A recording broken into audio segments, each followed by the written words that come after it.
પહલગામ આતંકવાદી હુમલામાં પિતા પુત્ર સહિત 3 ગુજરાતીના મોત, આજે કાશ્મીર બંધનું એલાન.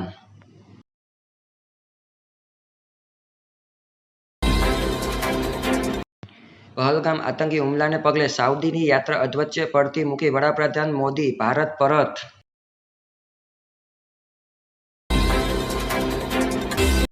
પહલગામ આતંકી હુમલા વચ્ચે ઉરીમાં ઘૂસણખોરીનો પ્રયાસ, એન્કાઉન્ટરમાં 2 આતંકી ઠાર.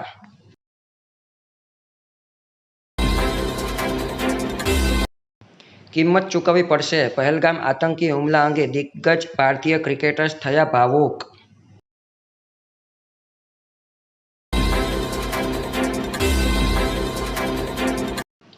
અમેરિકન રાષ્ટ્રપતિ ટ્રમ્પ આતંકી હુમલામાં ભારતને સમર્થન આપ્યું.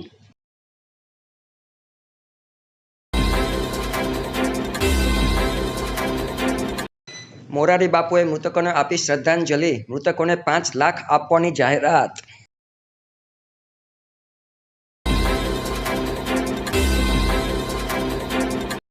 અમેરિકા, ઇઝરાયલ, બાંગ્લાદેશ, શ્રીલંકા દેશોએ ભારતને આતંકી હુમલામાં સાથ આપવાની કરી જાહેરાત.